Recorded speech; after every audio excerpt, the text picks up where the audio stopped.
Well, here we are, episode 172? 173? I don't know. It's one of those. I'll figure it out afterwards. But on this episode, Jack is back. Maybe. He's a 50-50.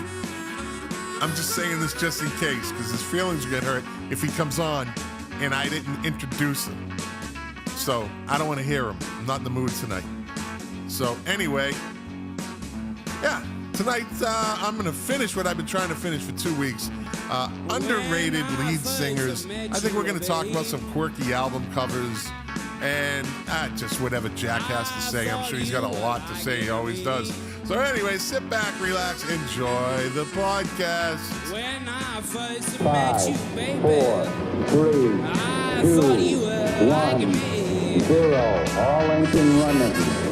Liftoff. We But have a you done liftoff. found another man. The KLFB studio presents Milk Crates and Turntables, a music discussion podcast hosted by Scott McLean. Now, let's talk music. Enjoy the show.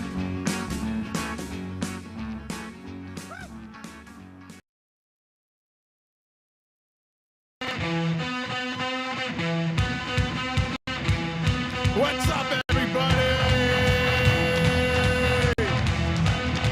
I'm jacked up tonight. Creatine! Real cream! Creatine! Yeah! Yeah, no techno tonight, baby!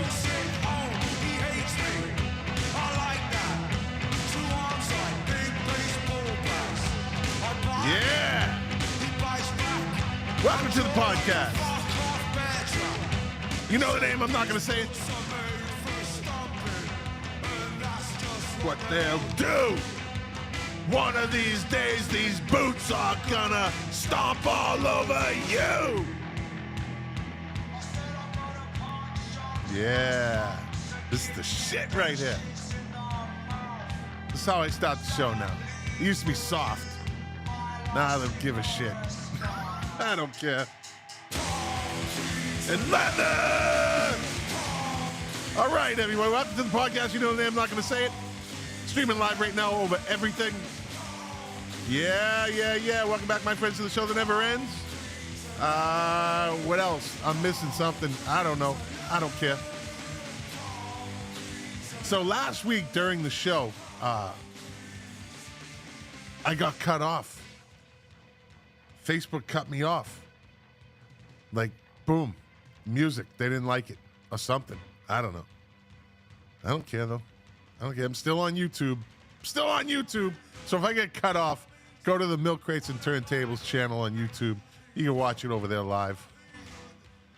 In the meantime, Jack's back! Yeah! What's up, buddy? I like that tune, man. Yeah. Idols. I like The Idols. name of the song is Never Fight a Man with a Perm. So just a little fun fact for you. Yeah. I got a buddy of mine that plays in a band, literally lives down the street from me. He plays in a band called The Interrupters. They opened for the Idols a bunch of time.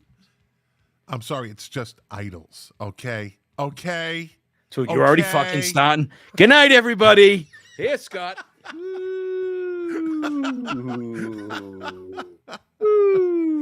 I'm sorry.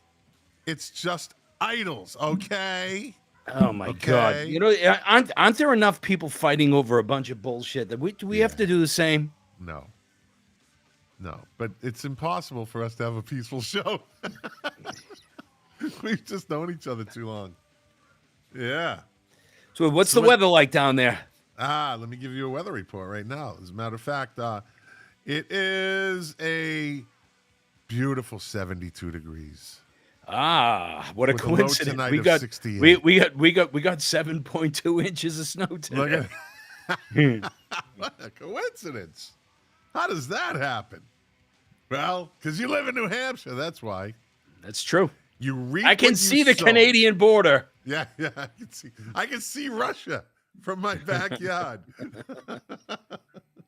So what's been Russia. going on, man? Not a lot of good rock bands out of Russia. No. Can you name any? There was a would Russian they let them band. out? That's the whole thing. Would they even let them out? There was a Russian band called Autograph. Oh yeah, Autograph. There They was were a Russian? there was a band that was not from Russia, also called Autograph. All right, that's probably the ones I heard. Yeah, that was let me see. Autograph American Style had a hit in about 1984, I want to say. It was a big Turn up the Yeah. radio. That was like I came down here to Fort Lauderdale for spring break. It was a last minute thing. Me and my roommate at college, and we took a fucking Greyhound bus from somewhere in Massachusetts to Fort Lauderdale. It was $99 round trip. That's a Yeah. long trip.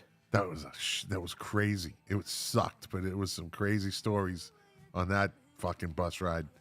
Give me And, the I flew best home. story from that bus ride. All right, you want the best story? I right off the top of my As, head. I as can long tell you. as it's clean. This is a family show. No. Yeah. So we're on the bus, and so my roommate was a younger kid. He was from like I don't know, Tewksbury or something. Like he was from the burbs in Massachusetts.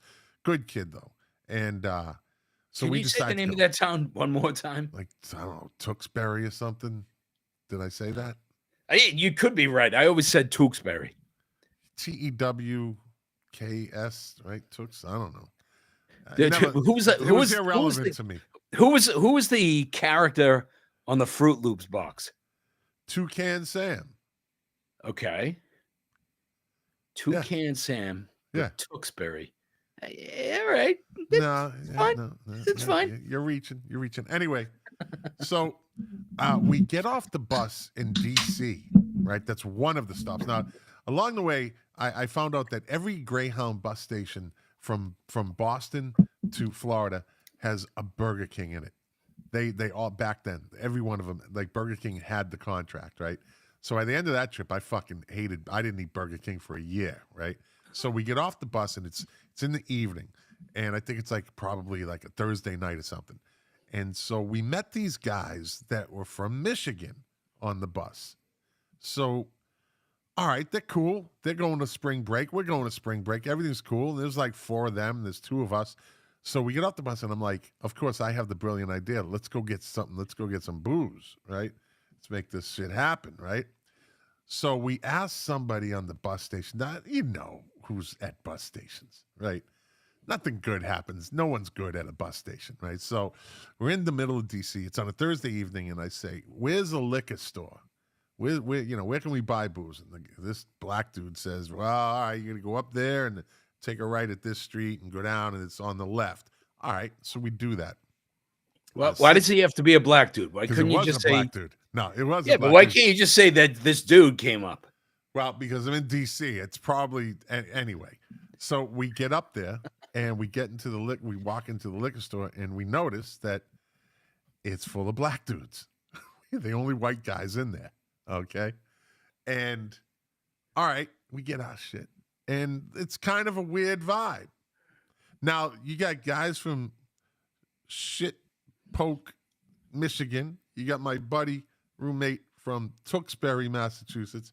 And there's me, where we grew up and how we grew up, right? So I'm like, all right, this is going to be interesting. So we get like a case of beer, and we get, I don't know, a fucking bottle of something, probably Jack or whatever stupid shit we were buying back then. And the guy just kind of behind the counter just gives it to us. And we pay, and we walk out.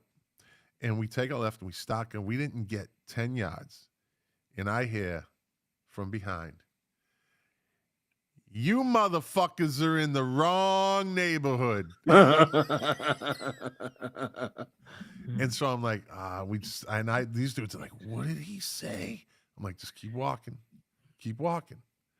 He says, "I think I said you motherfuckers are in the wrong neighborhood." I'm like, don't run, because if we run, then they're going to fucking chase us and nothing good's going to come of that. So I said, just keep fucking walking. Don't. And like, as soon as I said that, 3 fucking bottles smash like around us. They're throwing bottles at us. And I look at the dudes, I go, it's fucking time to run. And they start fucking running. And you hear them all bust out laughing. Like they were laughing their asses off. Like, motherfucker, right? They played us, right? They wanted to see us run, and we ran, right? And so we get back to the bus. I'm like, that was fucking crazy. That was crazy, right? And these dudes are all jacked up. We go to get on the bus, and the bus driver looks and goes, oh, you ain't bringing that on the bus. Like, we get the case of beer, right? And he goes, no. That's not coming on this bus. No. We're like, well, we just bought it. He goes, I don't care. This bus is leaving in like 5 minutes, with or without you, but it's definitely even without the beer. Oh, fuck. All right. Well, I'm like, what do we do with it? Like, someone's like, what are we doing? What are you doing? I said, all right, I got an idea. And I take the case of beer and I walk over to the original black guy that gave us the directions. And I go, thanks for the fucking information. And I gave him a case of beer. It was Christmas time. It was Christmas time for this guy. Damn. He's like, damn. Thanks. I said, we got to go. All right, we got to go. So That's awesome. that's just one story. Then there's the lady with no teeth that was. Oh, That's a whole- whoa. I want to hear that story. That she was a freak, man. Like, she's this older, like skinny, just like Greyhound bus station rat. And she was on the bus, right? And this is like 84, and she's just like this little thing. But it had started like something. She was melty. She was very melty, right? And she just starts firing off at one of these dudes from Michigan. And they get into this fucking argument, and it's hilarious, right? It's hilarious. And she was not backing down. Like, it just was going. And we're just enjoying this show. And she's sitting right in front of me. And like, it just eventually dies down. The bus gets dark. It's the same night. It was the same after.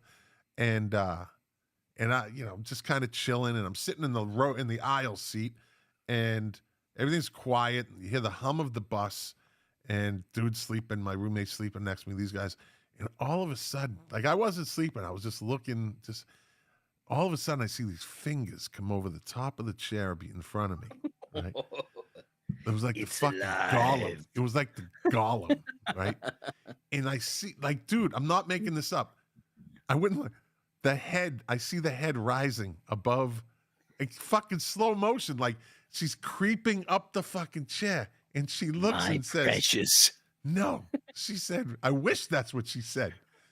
She says to me, have you ever had a gum job? And she smiles, and she's got no teeth. I'm like, ah! Everybody. And she just smiles and then sleeks back down the seat. Like, My God. and I was like, dude. And I was like, what? I'm like, you won't believe it if I told you. I'm just sorry. I'm sorry. I'm changing my seat. Dude, it was the weirdest fucking thing. The creep up the seat. Like, this was total. I don't know. She was a character. I'll tell you that. But So you take one of those long bus rides. You're going to meet some interesting characters. Oh, certainly are. Yes. You're going to meet some interesting characters. Yes. I can only imagine. I mean, how long was that bus ride? And that's back in the It was day. fucking 2 days. It was 2 days. You had to rely on, batteries and cassettes. And, Yeah. I mean, did you even have a Walkman? No, I mean, no, what no. were you doing to entertain yourself Nothing. aside from gum jobs? Yeah, nothing. It was talking and sleep, and that was it. There was no radio. You couldn't play anything, like no Walkman. It's 84, right? So I'm in college. I didn't have a Walkman. I didn't really need it. And so it was just, and then it was the illusion. The big illusion happened on day 2. The big sign that says, welcome to Florida. And you're like, yeah. Right? We're here. We're here. Little did we know that that's another 4.5 hours at least to get to Fort Lauderdale. Then there's this. There was no means of communication other than landlines back then, right? And so Smooth, our friend Jimmy Boudreau, he was down here already. And now, mind you, me and my roommate had nowhere to stay. We didn't have a hotel, right? We just got on the bus to go, right? And so I said, all right, he's going to meet us at the bus station in Fort Lauderdale. But there's 2 bus stations. And I'm like, oh, this is a 50-50 at best. So what if we get there and he's not there? Like, what do we do from there? Fortunately, we get off the bus and he's standing there. It was the right bus station. And we proceeded to crash in his room. I slept in some room with these bunch of guys from Oklahoma. I was transient guy. And it was a great spring break back when spring break was like rocking and rolling and at its high point down here in Fort Lauderdale. It was crazy. I got off the bus. We get to the hotel that Smooth is staying at. I don't even get out of the park. Like, I don't even get to there's a car comes by and the trunk is open and there's a dude sitting in the trunk, like legs hanging out. And I'm like, hey, what's up, dude? He goes, you want to go for a ride? Yeah. Okay. I don't know where I am. I don't even know what hotel it is. Jump in the back of the trunk. Dude hands me a bottle. Start drinking. And we just did the whole up and down A1A. You know, it was insane. Unfortunately, they took me back to where they picked me up. That was very nice of them. It was very white of them to do that, I think. So there's a lot of stories. You're racially charged tonight. Yeah, no, you started it. So yeah, there was a lot of stories to go in that week. I can tell you that. But so good times. Longest bus trip you ever took? What was it? It's not that long. When we went down to Live Aid, we took a bus from Boston to Philly. It was nothing. I was gonna say, yeah, it's probably you either went to New York or Philly or something like that. Yeah. The longest trip that I ever took like that, I took a train from St. Louis to Los Angeles. That was 3 full days. That's a long train ride. Yeah, but that was crazy. There's no like toothless people that look like Gollum that want to give you a gum job on a bus. No, I was in the first class section of fuck you. That's what do you mean fuck you? Fuck you. What are you talking about? I could have just said I was on the train, but no, you have to say I was in the first class. I was in the first. Well, I'm just saying it wasn't. I'm just saying it wasn't that bad. It wasn't that bad. Yeah, because you were in the first class section. We're sitting on the wooden chairs in the back, like Jethro Bodine. They got ropes for seatbelts. Yeah. So what's been going on, Jack? What's been going on? You know what I did today? What'd you do? The first time that I've done this since 1982. Oh, comment. I bought 4 tickets to go see Devo. Wow. Coming to Boston. 50th anniversary tour of Devo. Yeah. It's still around. Yeah. Original lineup? Whoever's left. I know that at least one of them is passed. Well, it's not Mark Mothersbaugh because then it wouldn't really. No, be Mark Devo. is still there. Yeah, and is his brother? Do you remember my favorite Devo story is when they played? I think they played Max's Kansas City in New York City back in 1979 or so, maybe 78, 79, something like that. When they were in their van, they were actually almost like a Greyhound bus barnstorming across the United States. And they played Max's Kansas City, and a head popped in the van and said, "Are we not men? We are Devo." And it was John Lennon. Yeah. I love that story. Yeah. I saw a clip today of an old interview with George Harrison. It's fascinating. And he was talking about, you know what? I'm going to see if I can play this. It's a short clip. Let me see. It was I'd never heard him kind of talk like this. Let me see.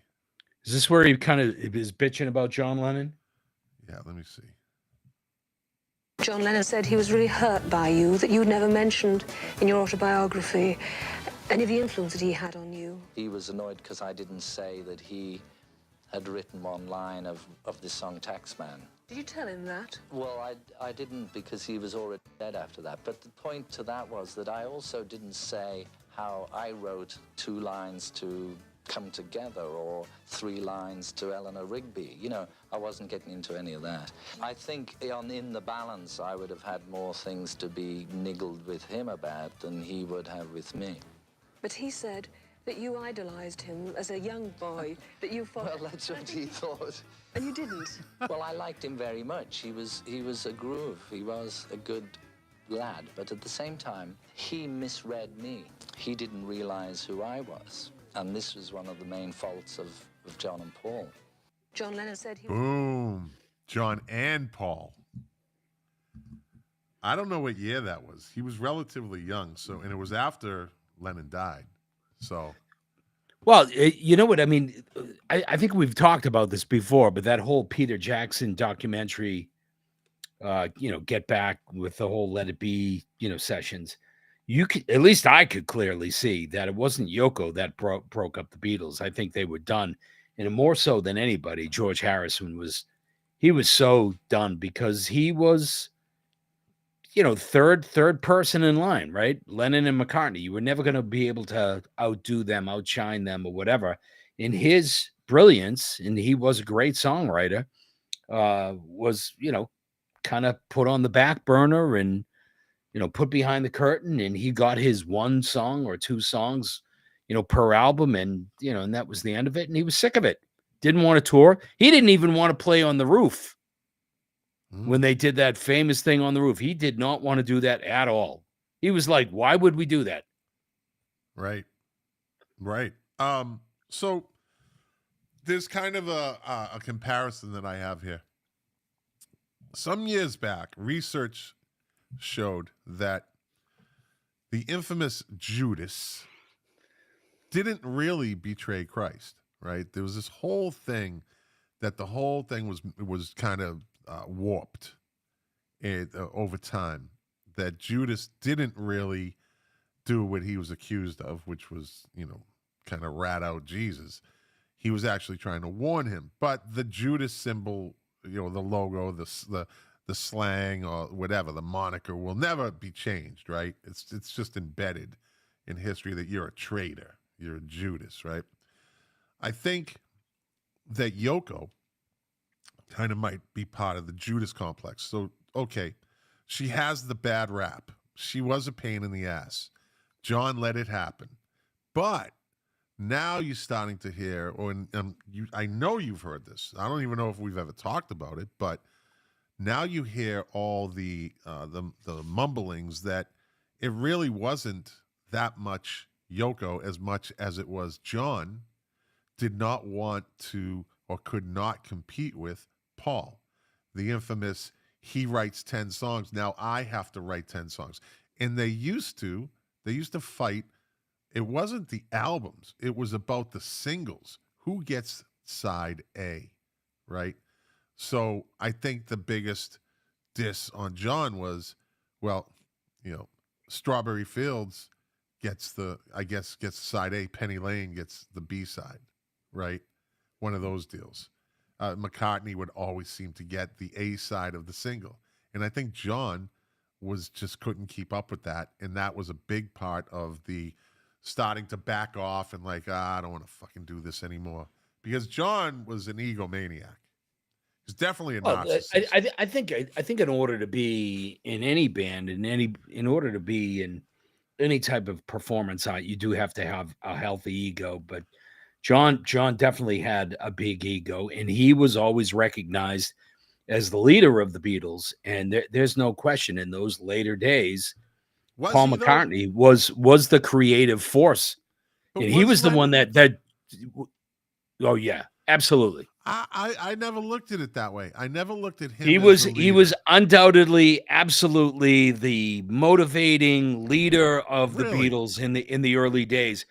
But as time went by, Paul kind of came into his own. Not that he wasn't before, but he really. I mean, again, if you watch that Get Back, Let It Be documentary, he's just in the zone. He's rattling stuff off, and Well, I think John is distracted. With. I mean, they always talk about, the other Beatles always talk about that it was Paul toward the end. We got to get back in the studio. Time to go to work. Let's go. Let's go. Let's go. Let's go.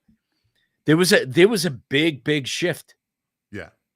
And I think that John got lazy and he couldn't keep up with Paul. And it shows in their solo work. Paul was a machine when and I've said this 100 times on this podcast and in other conversations, that Paul, you can always tell when somebody leaves a band and they put out like this great music for a couple years. That was, I believe those are catalog songs that they just had written that just didn't make it in with the band, or were being written in the middle of the breakup of the band, and it's kind of residual from being in the band. They're in that creative kind of mold. And I think Morrissey is a good example of that. When he left the Smiths, he was on fire like for a couple of albums, and I think he had that leftover type of residual mentality and drive. And I think once you go solo and it settles, the dust settles, and I could be totally wrong here, when the dust settles, you change. Everything kind of shifts. There's no pressure anymore. There's no internal pressure from other members in the band or to lead the band or the competition that those two had. Do you agree? Yeah. No? Yeah? Yeah. Look, I probably like you, when I was a kid, I was like, oh my God, the Beatles, it's so shitty that they broke up. Like, oh my God, it would be amazing for them to get back together. It was perfect the way that it happened, quite honestly. They did what they did, and they had to go their separate ways and to do their things. I mean, obviously nobody wanted to see what happened to John, but it, they started and ended. It's almost like, the Police, they took it to a certain point and that was the end of it. It's interesting that you mentioned them, because lately I've been seeing and watching a lot of Stuart Copeland little reels on say Facebook. And they're always interesting because he's an interesting cat, and he always has a lot to say. That was part of his problem with Sting, is he's mouthy. He's very mouthy, right? He was the American in the group. Exactly. And he started the group, and his father managed the group, and his brother did the finances for the group, right? So his brother managed the group. The brother managed the group. Yeah, the father was his company. Didn't he back them or something like that? He probably had something to do with it in the early days. Because he got mentioned by Sting during some award ceremonies, the father and the brother. But so you hear Stuart Copeland, who back in the day, when the Police broke up, they hated each other. Like, he would, any chance he got, he was digging Sting, like throwing jabs at him, because Sting became like a bigger entity than he was with the Police in his solo work. I don't think there's any denying that. He really went to the next level in his stuff. And so recently I watched these little interviews with him, and he's very complimentary. And he got it. Like, I think one of the interviews he said, I finally got it, that the guy's just a genius. He's an asshole, but he's a genius. Like, and he would laugh about it. And so I think they had some sort of reconciliation, and they get older, and they're like, he was my lead singer, right? And they would fight during shows, and, Sting is that guy. He's that James Brown guy. If there's something off, he hears it, right? Like, he hears that offbeat, like that drum beat was wrong, right? But part of it is exactly what we were talking about with the Beatles. Remember, and you just said it a couple of seconds ago. In the early days of the Police, it was Stuart Copeland's band. But we all know from the first lines of Roxanne, it was not Stuart Copeland's band, and it was never going to be Stuart Copeland's band. No. So that power struggle, that shift, kind kind of happens and it can, the egos get in the way. I'll tell you one band where that hadn't happened, and maybe a lot of people don't know this, but the principal songwriter and the creative drive behind Pearl Jam was not Eddie Vedder back No. in the early days. It wasn't. It was Stone Gossard, right? It was Stone Gossard. He Yeah. was the principal songwriter. Yeah. He was the guy. And I think it took after maybe the second album that, Stone Gossard had to kind of take a very comfortable back seat. Yeah. Well, I think it's the same for The Who. The Who was Pete Townshend's band, right? And most of the time it was, but I grew up, like when I started listening to them, when I really caught on to them, I always thought it was Roger Daltrey's band, right? Because the lead singer usually takes all the attention, and usually they're the ones that, blah, blah, blah. I didn't find out until later that it wasn't Roger Daltrey's band. It was always Pete Townshend's band, right? Yeah, it was never Roger Daltrey's So band. Never. Pete Townsend is actually that covers something that I talked about last week, that band members that are more popular than the lead singer. And I think that's a good example. Pete Townsend, I think, was more popular than Roger Daltrey. Sure. Right? We could say arguably. Maybe some would say, well, no, because he's the face of it, Daltrey, and the long blonde hair and the curly hair, and, Tommy, he was in the movie. But I think that if you asked the average Who fan, they would say Pete Townsend. He still sang some of the songs. He wrote mostly everything, right? Did they do it? Were they like Richards and Jagger, or was it Pete Townsend and then a lot of did it they was split? No, and that's why it was one of the primary reasons why they went on tour in 1989, because Entwistle was pretty much out of money. Yeah, because he didn't have any of the publishing. Yeah. Again, he was out of money. Again, he was out of money. Yeah. The boy liked cocaine. Yeah. And every time, and I heard that story, I think Pete Townsend said, every time John would run out of money, he'd say, we got to go on tour again. I need money. And so they would do it. Like that was their brotherhood. We would do it. We'd go on tour, even if we didn't really want to. But when you get there, when that guy's your bass player, absolute genius, right? Probably one of the most underrated musicians. I don't know, John Entwistle. I don't know that he was underrated. I think he's incredibly when you're in the Who, respected he's as a bass underrated. player. When you're in the Who, he's that George Harrison maybe of the Who. I always loved the fact that like Pete Keith Townsend Moon was a bigger character than John Entwistle.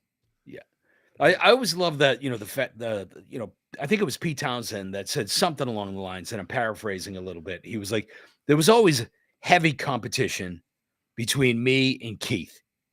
And then Roger would get into it, but Roger would just lose. He was like, and John wasn't even in the game. Yeah. Because he'd be, standing over there. And by the way, the Who is a prime example. Like you and I have had multiple conversations about an artist or a band having a creative arc. And the Who is regarded as like a legendary band, right? Yeah. Beatles, Stones, the Who is right up there. Yeah.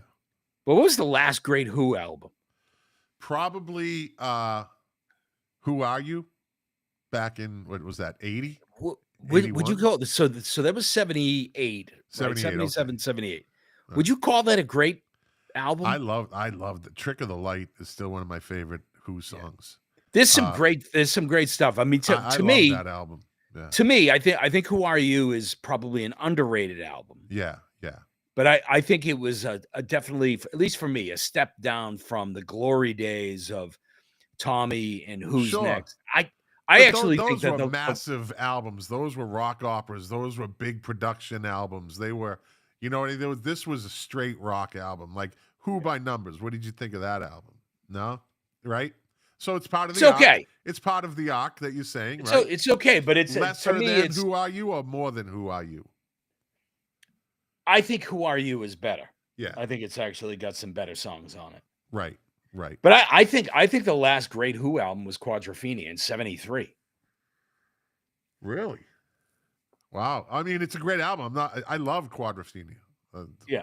Out of My Brain on the 515 is great. That was my favorite song. Who song for a long time.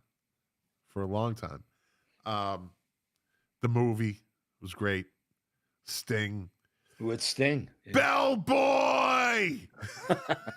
I got to get running down. Yeah, yeah. Keep a lip button down. Exactly. Carry the bloody baggage out. So then, okay, so say they had 3 great albums. What makes them iconic then? Is it their persona, their live shows, the albums, the music was good. It's above average. It was better than a lot of the other shit that was out there. I just think some of that early stuff was so big and so iconic that it carries them. And they were, you know, a tremendous force from a live standpoint. Even the last couple of times I saw them, I have to tell you. So, you know, look, we get the Super Bowl coming up on Sunday. Yeah. In the Who, you know, people kind of trashed their performance. I think I don't remember them playing. What Super Bowl? I think they kind of got screwed. I don't think they were nearly as bad as people make them out to be. Well, so that's a whole nother conversation about the crowd that watches a Super Bowl halftime show, right?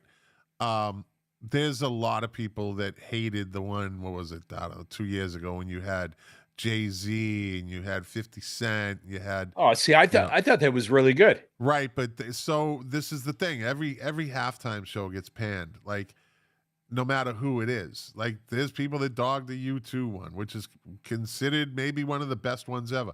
There's people that criticize the Prince halftime show. Like, it just...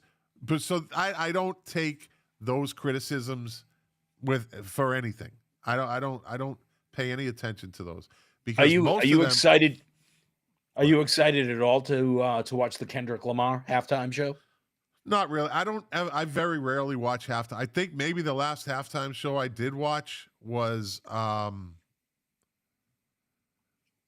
don't know, Prince in Miami. Like Long ago? I don't really pay attention to halftime shows. Like, I mean, you just said you watched the one with Jay-Z. I watched, like, it's on in the background, right? And I'm it's on in my on the TV over here, but we're in the like I'm in this part of the room, the kitchen. It's a kitchen, living room, whole big thing. I'm not sitting in front of it watching it. I'm not like, looking at it and kind of taking it in. I don't really do that with halftime shows. I just want to see the game. I really just want to see the game. I hear it. I might watch bits and pieces of it. But for the most part, I don't pay much attention to them because it's no matter what it's going to be, it's going to get slammed. So you're a big football fan. I just saw Bill Burr. I think it was an older clip where he was complaining. He was like, I fucking hate Super Bowl parties. Oh. He was like, I hate them. He was like, you're in a room full of people.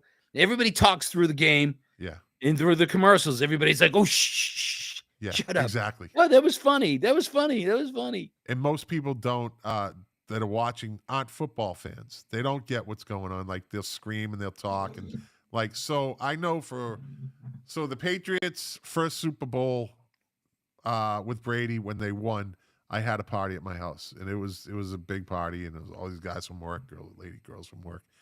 And then I had one again. And then I had one. The last party I had was when they lost to the Giants. I believe it was probably the second time they lost the Giants. I was still living in Hollywood. And literally, when the game was over, there was probably 20 people there, 25. I said, everybody out. And they were like, they all looked. I go, everybody out. Done. Party's over. Like, I'm not fucking hanging around and listening to people fucking have a good time when I am suffering over here and they're all fucking eating my food. I think I even said, don't even stop to get food. Just fucking party's over. That became legendary at work. Like, that was a story, like, on Monday or Tuesday when people showed up. Like, he literally stopped everything and said, everybody out. And I never had another fucking Super Bowl party when the Patriots played again. I watched it alone. That was it. I watched them alone. Now, I got some people coming over Sunday. I got a couple couples, and, my son has a friend coming over. There will be about 8 or 9 of us. And that's fine. That's cool. But for the most part, do you even care? I mean, do you think it's going to be much of a game?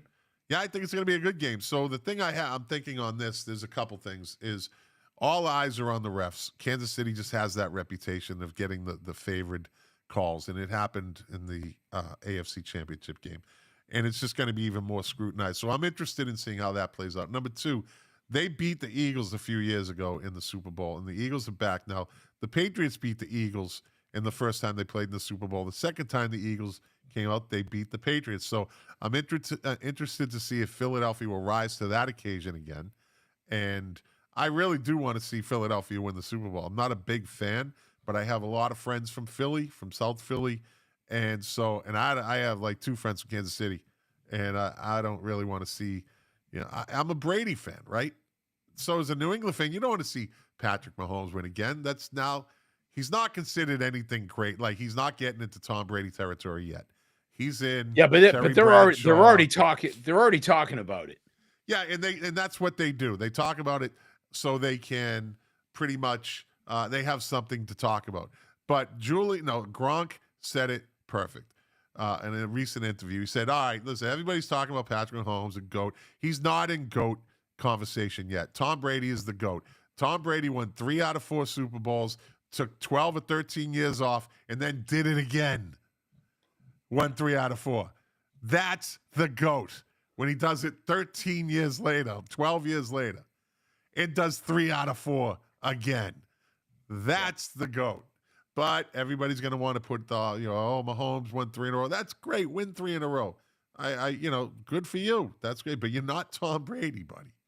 Now, I'm not taking anything away from Patrick Mahomes. I am not. He's an incredible athlete. Good dude. Stays out of trouble. Keeps his mouth shut. Good dude. Doesn't get all he's a good kid from a good family, and good for him. I enjoy watching him play. But that's my Super Bowl talk. As far as the show, again, I don't care about the halftime show. Yeah.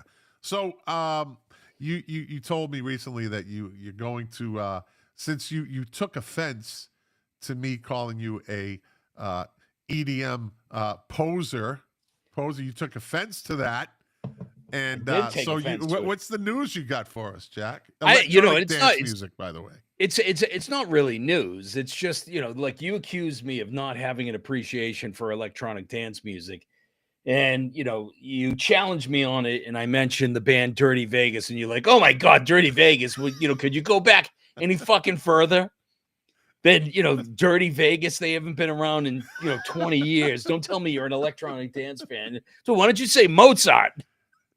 And I don't think Dirty Vegas was EDM. I think they were more like industrial type sound music. Yeah, I think that's like that 9 Inch Nails type sound. In any event, since that conversation, and because I had actually looked up Dirty Vegas on Spotify, I got trapped into the algorithm. Yes, and I've been listening to a ton of electronic dance music. Every time I go to the gym, it's good EDM, where I'm kind of like bouncing around. I love it.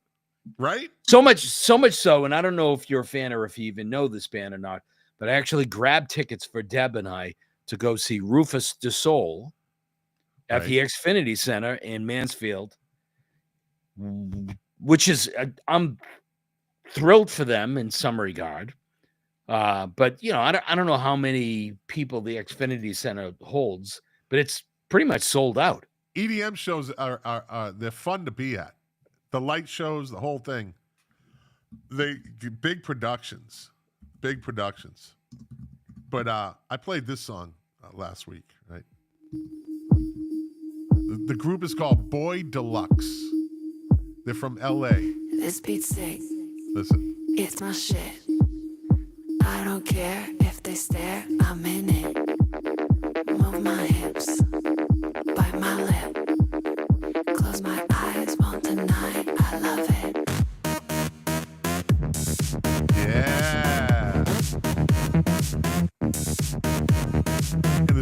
called Sanctuary.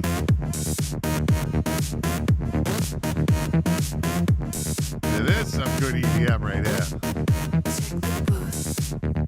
Get my head. Find some strangers that I wanna kick it with. Yeah, this it's a duo from L.A. Taste my And she's a pretty little thing, this one.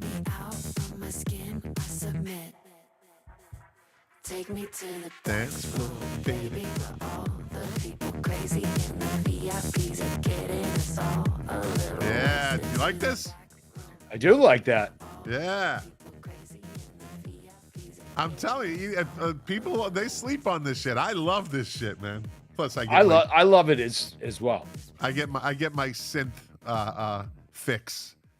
By the way, the Xfinity Center, which used to be the Great Woods Center for the Performing Arts, So it's I think originally it started. It was a 12,000 seat venue, right. and now it expanded. It's 19,900, so 20,000 people. Wow, that's not bad. But you want to hear something absolutely disgusting? Is that outdoors? First- Is it an amphitheater? Yeah. I mean, it's got a roof over. It's got the roof over the seats and all that, but it's Well, got like the lawn is. Okay, is, yeah, you know, yeah. there's no cover over it or anything like that. yeah. But here's one of the things that's disgusting, and it's just we've talked about this, and it's kind of like sign of the times or whatever. So I bought 2 tickets. They're not even sitting together. I'm going to have to ask people to move so Deb and I can. I did that with Rob Zombie. Yeah, I had the same thing. but I actually thought that I got a bargain because they were only $185 a piece. Yeah. Oh, fucking hell. But here's the thing: if you think that's bad, and Yeah. you can look this up on Ticketmaster right now. I was like, you know what? One of the reasons why I hate going to the Xfinity Center is that it's a nightmare to get out of there. The traffic is horrendous. I remember that. I do remember So I was that. like, I've you know been what? there. Maybe we'll pay for the premier parking, right? You know, I'll pay the $50 or $60 or Here we whatever go. it is. Here we go. So here is your choices in terms of special parking at the Xfinity Center. And I'm not kidding. You can look this up. So you can park in one of the more VIP-ish lots. It's $99 to park. It's $100 to park. But that's not it. Then there's another level where it's $250 Oh, to park. $250 fucking to park your car. outrageous. But that's not even the end. But of it. wait, there's more.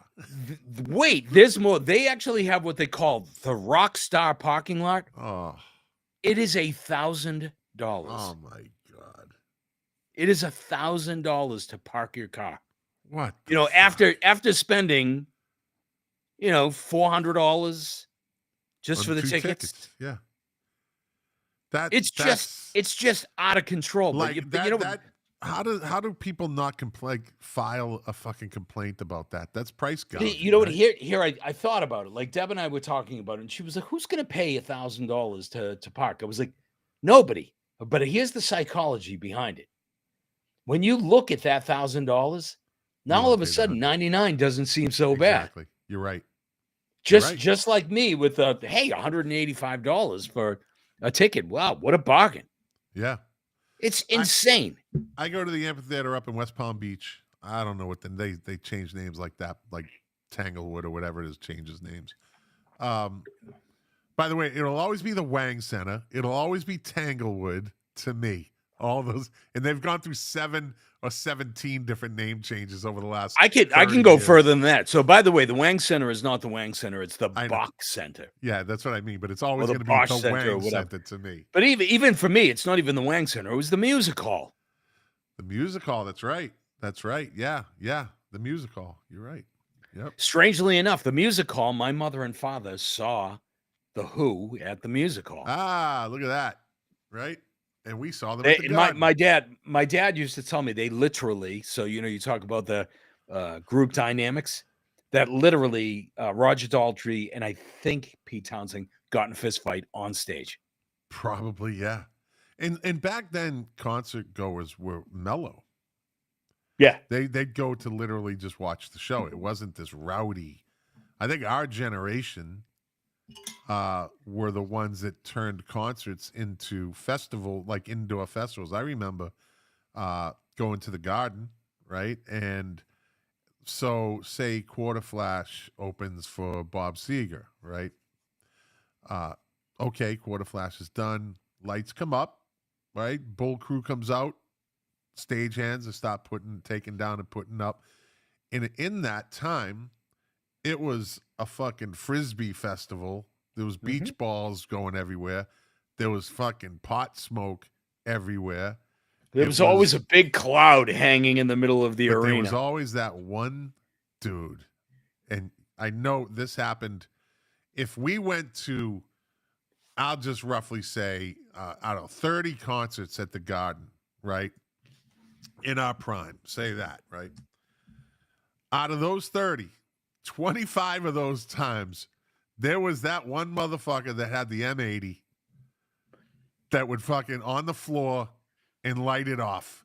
And the whole play, this giant explosion, the puff of smoke, and nobody flinched. Yeah.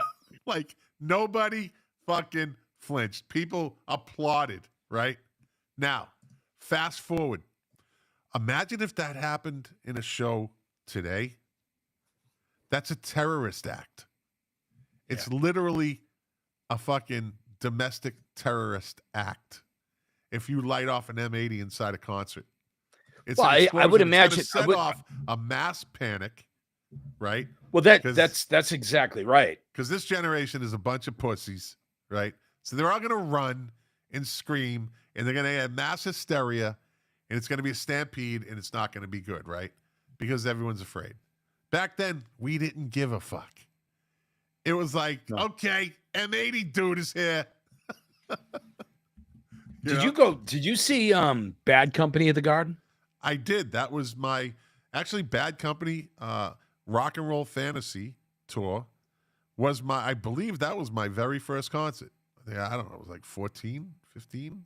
Were we about 15? Well, do you remember all of the fireworks at that show? Oh, I do. It was constant. It was crazy.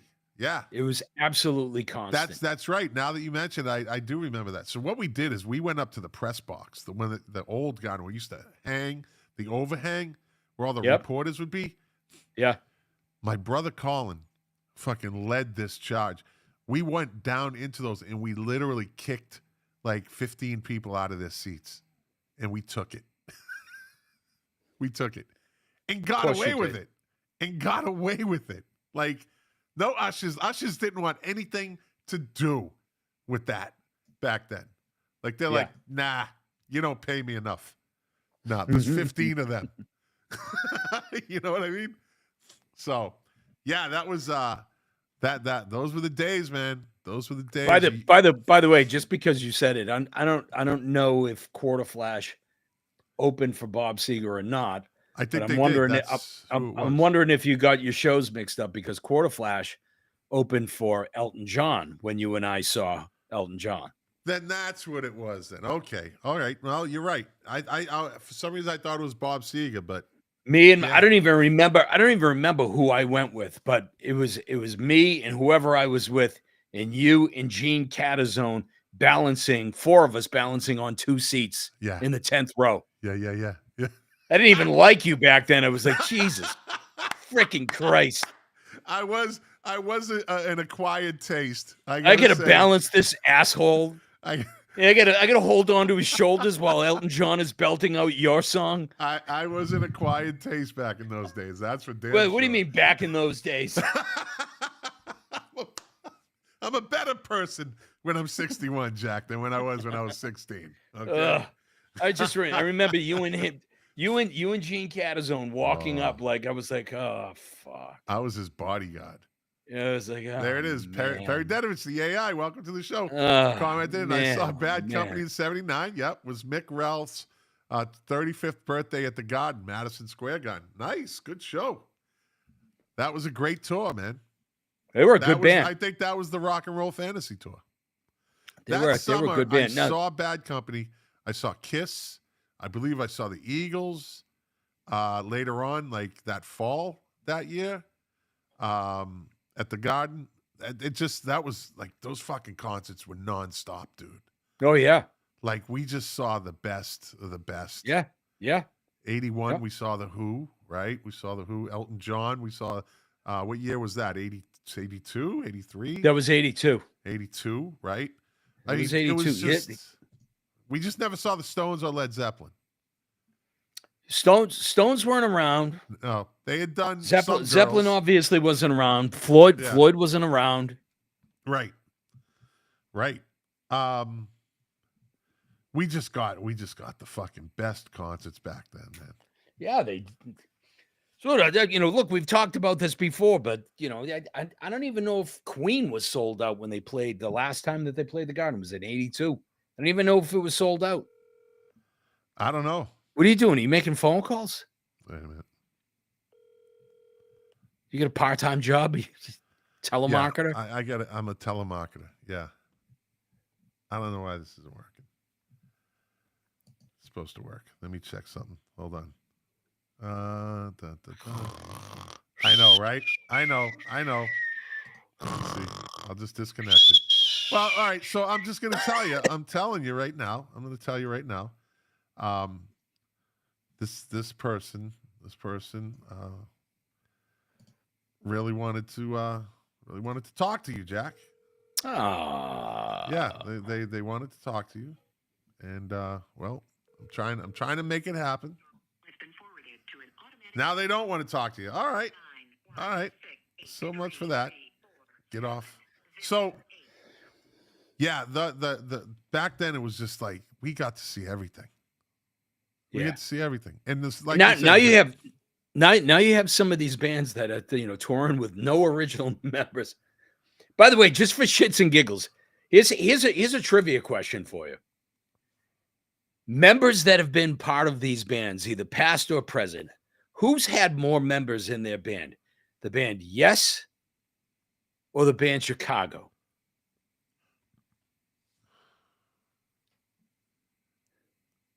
I'd have to say Chicago. You're right. Yeah. So get this. There have been more than 20 members of the band Yes since they started. There have been more than 47 members of Chicago. Jesus Christ. And I would venture to guess that Chicago will still be touring long after you and I are gone. If Terry Kath lived, where would he have ranked as far as lead singers? He was a great singer, but he was a fantastic guitar player. Yeah. As the story goes, Jimi Hendrix told one of the horn players, "Your guitar player is better than me." Oh, he was amazing. He was amazing. But his voice was insane. It was insanely good. It was strong, clear. Yeah. Like it was a rock and roll voice. So it's funny we're talking about Chicago because today I saw a video for the Ides of March, right?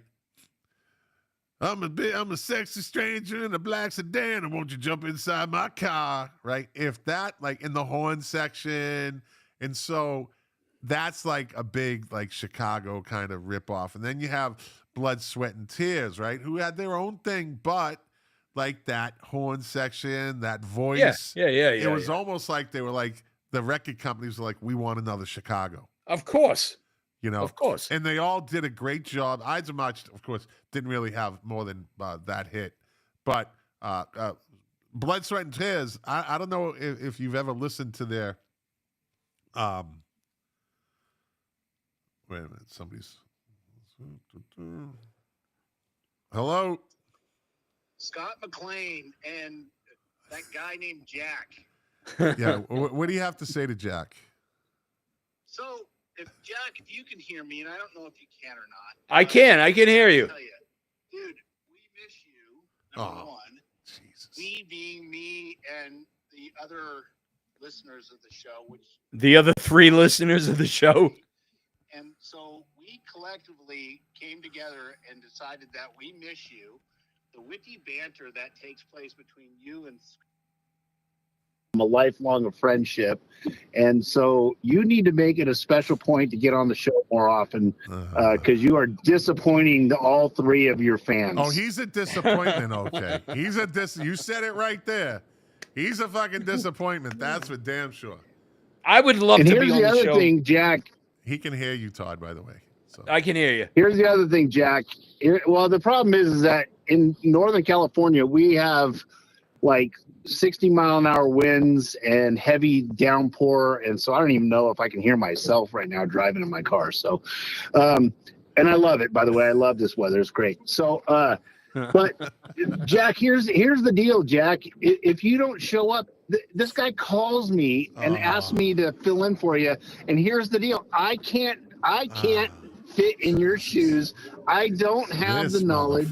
You are so knowledgeable about music, and I just go, but that's all I get, you know. And the bad part is that Scott takes none of my recommendations about what good music is. No. So, you know, please. Hey, this is as much as you can, Jack.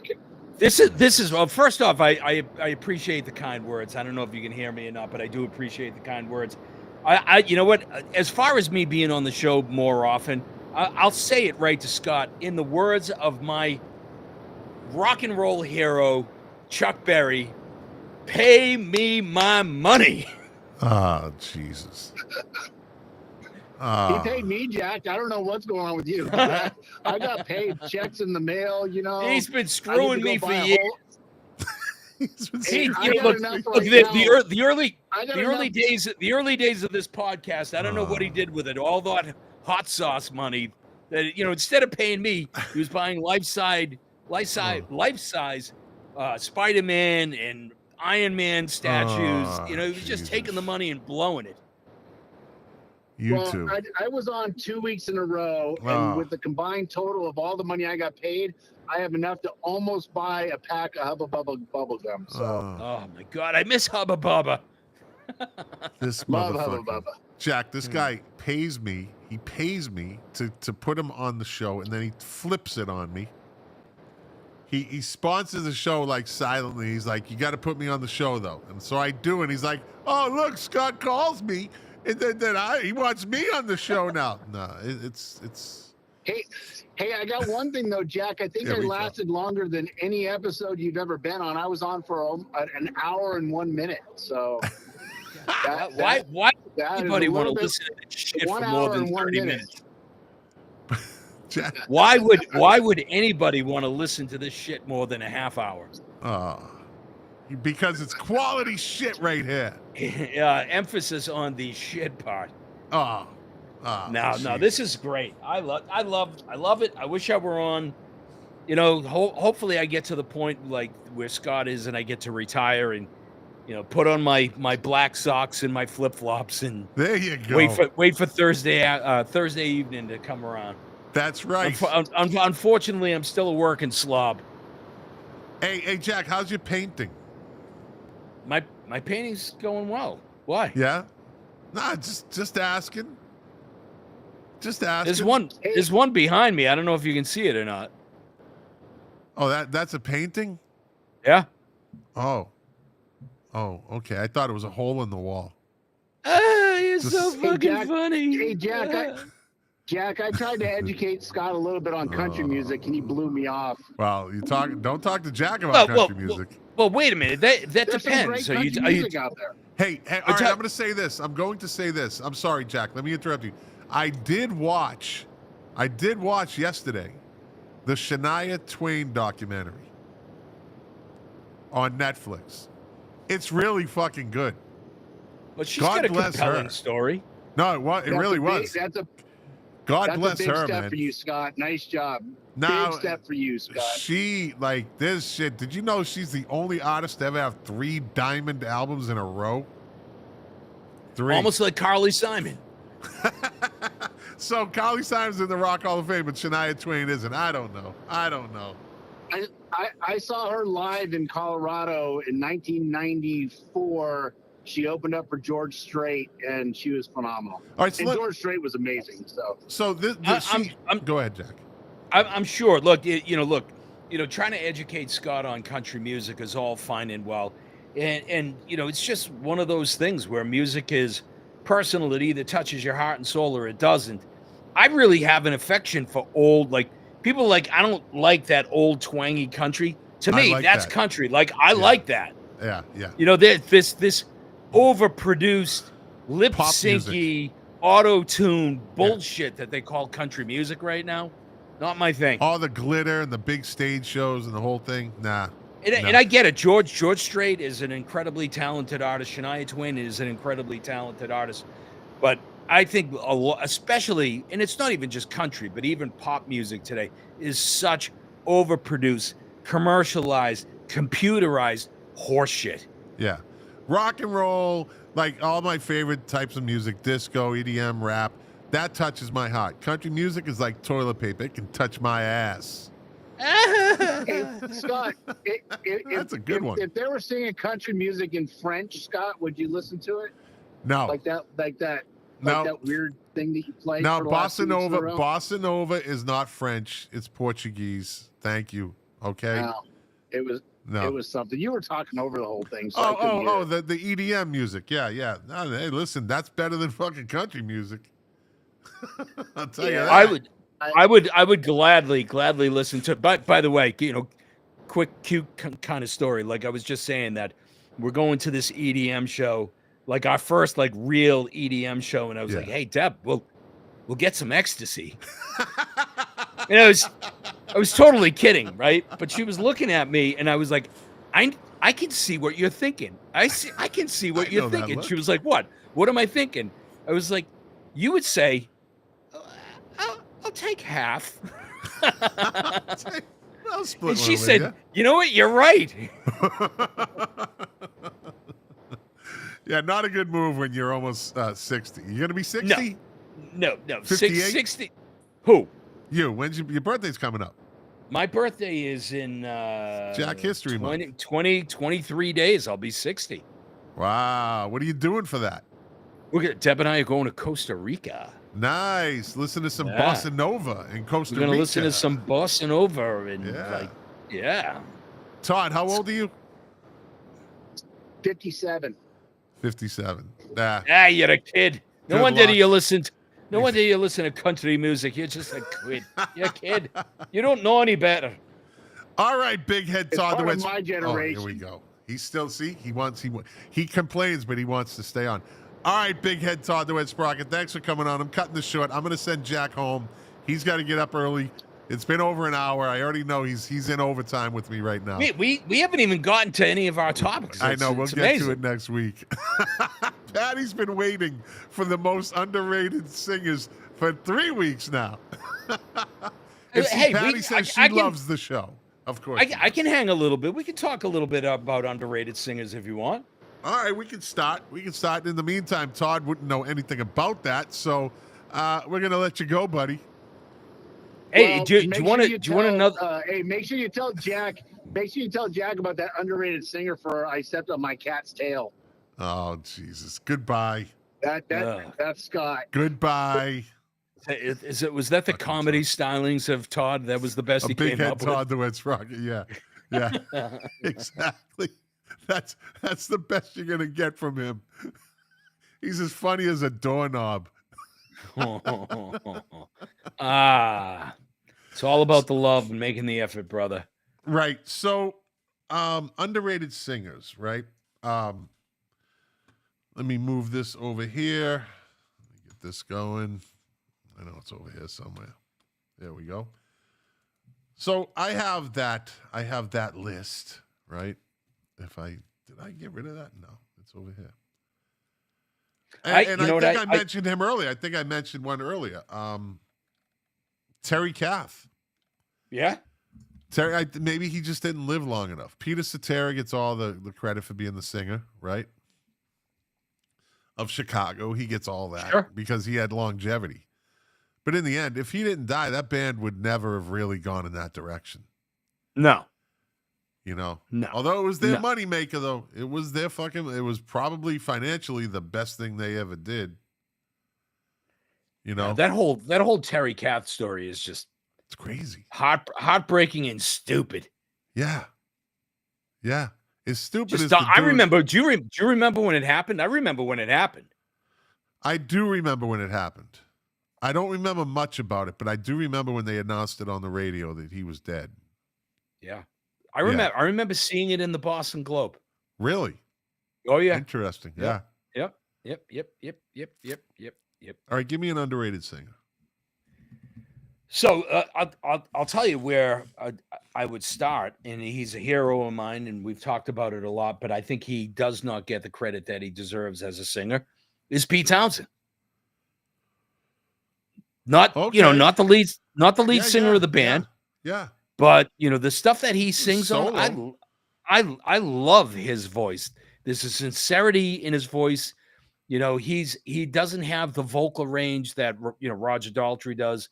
But I love Pete Townsend. It's not a only good as a guitar player.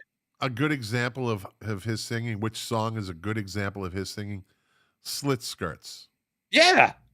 That's a perfect example of the range that he goes from, I was just 34 years old and I was still wandering in a haze, right? To slit skirt, Jenny. And he goes real big. Like he goes real. So he shows all his range in that song. And which is part of the appeal of that song, right? Technically, he's not a great singer, but there's something unique about his voice that I really like. Even in some of the Who songs, Eminence Front. Yeah, absolutely. There's just something about Pete Townsend. Not the greatest guitar player in the world, but there's something unique about the way that he plays guitar. And something about the way that he sings just touches my soul. So that's my first choice is Pete Townsend. All right. I'm going top that motherfucker. Oh, I will, and I'm going to, and you'll agree with me. This band is more known to be a big guitar band, a big sound band, and the lead singer never, ever got any credit for the great fucking voice that he has, and his name is Klaus Meine from the Scorpions. Scorpions, yeah. Very unique voice. That fucking big voice.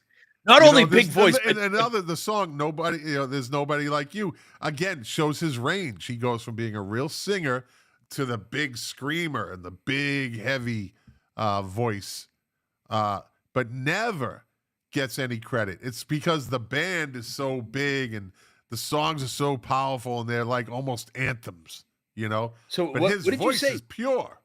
What did you say his name was? Klaus Meine. Klaus Meine. Yeah. It's fun. MEINE. It's funny. I mean, he has like a big, powerful voice. Do you know how tall he is? Oh, according to the videos, he's like 5'6". He's not 5'6". He is Shorter? 5 foot. He's 5'4". Wow. That's 3 inches bigger than I'm only 5'1". I got a pain in my neck. Is Iggy Pop a good singer?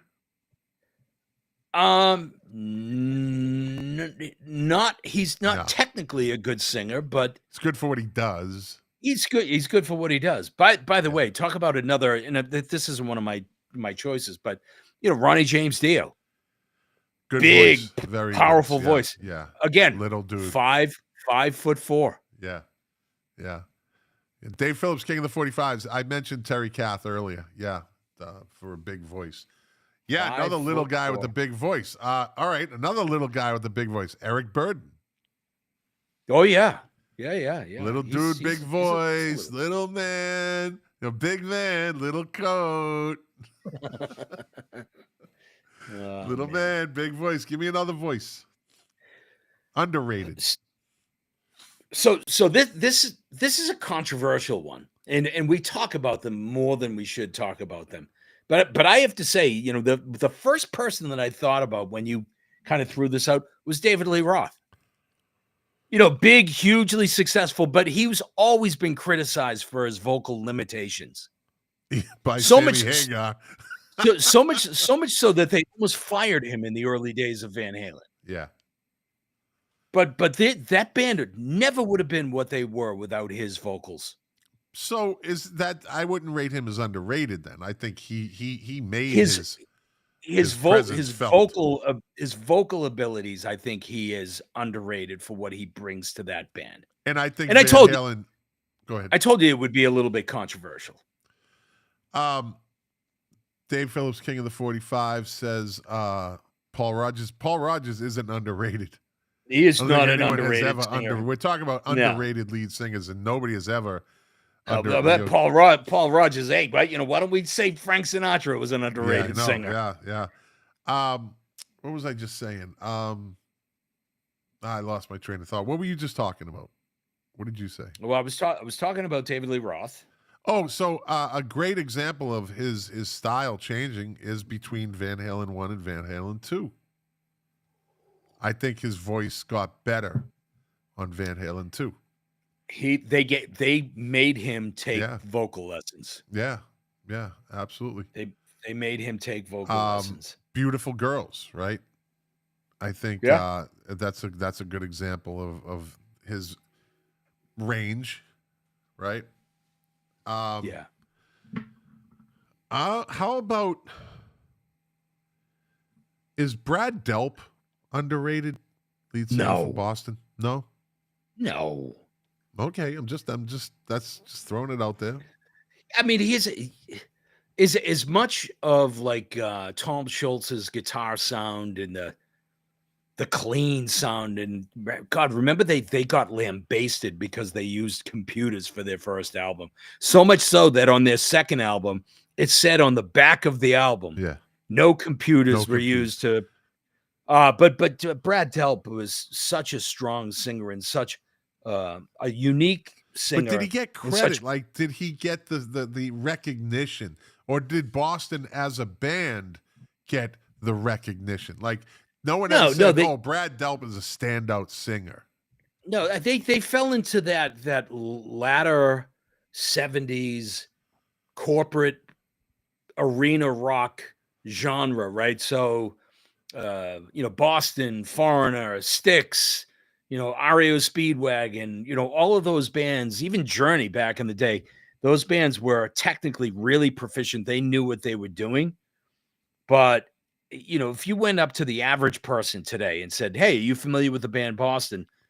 You may get some people that say, "Yeah, I remember them." If you could actually have them name anybody in the band, exactly, it would be a surprise to me. Exactly. So that's what I mean is Brad Delp and we know he's great, so we can't look at it from our perspective of what we know, right? But on average, is Brad Delp an underrated singer?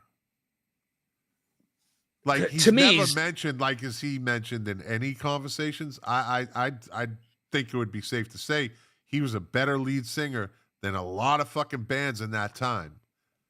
And was it the longevity thing? Was it because Boston did one album, then two albums, then took fucking X amount of years to do the third album, and he just never really caught that fire of, wow, that's a great lead singer?